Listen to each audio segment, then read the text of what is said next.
Hello, ಇದು ನನ್ನ bridal ಮೇಕಪ್ನ mini blog. ಬೆಳಗ್ಗೆ 4 ಗಂಟೆಗೆ ಎದ್ದು ಬೇಗ ಬೇಗ ಇಷ್ಟಕ್ಕೊಂದೆಲ್ಲ ಲಗೇಜ್ ಹೊತ್ಕೊಂಡು ನಾನು ಭವ್ಯಕ್ಕ ಶ್ರುತಿಯಕ್ಕ ಬಂದಿದ್ದು ಬ್ರಹ್ಮಾವರಕ್ಕೆ.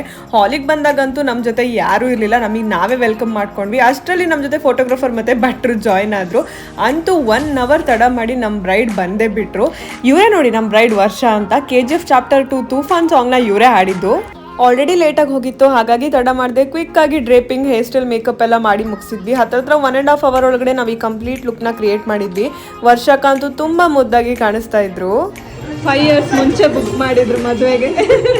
ಒಂದೇಟು ಫೋಟೋ ತಕ್ಕೊಳ್ಳೋದ್ರೊಳಗಡೆ ಅಕ್ಕನ ಶಾಸ್ತ್ರ ಎಲ್ಲ ಮುಗಿಸ್ಬಿಟ್ಟು ದಾರೆ ಮಂಟಪಕ್ಕೆ ಕರ್ಕೊಂಡು ಹೋದ್ರು. ಇನ್ನು ನಮ್ಗೇನು ಕೆಲಸ, ಅವ್ರು ದಾರೆ ಮುಗಿಸಿ ಬರೋ ತನಕ ವೆಯ್ಟ್ ಮಾಡೋದು. ನಮ್ಮ ಪ್ರೊಫೆಷನಲ್ಲಿ ಇದೊಂದೇ ಬೇಜಾರು ಅನ್ನೋ ವಿಷಯ. ಅಂತೂ 2.5 ಅವರ್ ವೆಯ್ಟ್ ಮಾಡಾದ್ಮೇಲೆ ಬ್ರೈಡ್ ಆ್ಯಂಡ್ ಗ್ರೂಮ್ ಇಬ್ಬರು ಬಂದರು. ಫಸ್ಟ್ ಅವ್ರು ತಿಂಡಿ ಮಾಡಿಲ್ಲ ಅಂತ ಹೇಳಿ ತಿಂಡಿ ಮಾಡಿದ್ರು. ಅದಾಗಿ ಒಂದು 20 ಮಿನಿಟ್ಸ್ ಒಳಗಡೆ ನಾನು ಅವ್ರಿಗೆ ಕ್ವಿಕ್ಕಾಗಿ ಒಂದು ಡ್ರೇಪಿಂಗ್ ಮಾಡಿ ಟಚಪ್ ಮಾಡಿ ಅವ್ರನ್ನ ರಿಸೆಪ್ಷನ್ಗೆ ಕಳಿಸಿದೆ. ಸೊ ಇದೆರಡು ಲುಕ್ಕು ನಾನು ಅವರಿಗೆ ಮದುವೆ ದಿನ ಕ್ರಿಯೇಟ್ ಮಾಡಿದ್ದು. ಮರುದಿನ ಅವರಿಗೆ ಪುನಃ ಇನ್ನೊಂದು ರಿಸೆಪ್ಷನ್ಗೆ ರೆಡಿ ಮಾಡಲಿಕ್ಕೆ ನಾನು ಮೂಡುಬಿದ್ರೆಗೆ ಹೋದೆ. ಉಡುಪಿಯಿಂದ ಕಾರ್ಕಳ ತನಕ ಬಸ್ಸಲ್ಲಿ ಹೋಗಿ ಅಲ್ಲಿಂದ ಆಟೋದಲ್ಲಿ ಮೂಡುಬಿದ್ರೆಗೆ ಹೋದೆ. ಅಲ್ಲಿ ಹೋದರೆ ನಮಗೆ ಸಿಕ್ಕಿದ್ದು ಜಸ್ಟ್ 1 ಅವರ್ ಮಾತ್ರ. ಅಷ್ಟರಲ್ಲಿ ಇವರಿಗೆ ಈ ಬ್ಯೂಟಿಫುಲ್ ಲುಕ್ನ ಕ್ರಿಯೇಟ್ ಮಾಡಿಕೊಟ್ಟೆ. ವರ್ಷಕ್ಕಂಗಂತೂ ಕ್ರಿಯೇಟ್ ಮಾಡಿದ 3 ಲುಕ್ ಕೂಡ ತುಂಬಾ ಇಷ್ಟ ಆಯಿತು. ಕೆಲಸ ಎಲ್ಲ ಮುಗಿಸಿ ಬಸ್ ಸ್ಟ್ಯಾಂಡಿಗೆ ಹೋದರೆ ಅರ್ಧ ಗಂಟೆ ಬಸ್ಸಿಗೆ ಕಾಯಬೇಕಾಯಿತು. ಕಾದು ಬಂದಿದ್ದ ಬಸ್ಸಲ್ಲಿ ಕುತ್ಕೊಳ್ಳೋಕ್ಕೂ ಜಾಗ ಇರಲಿಲ್ಲ.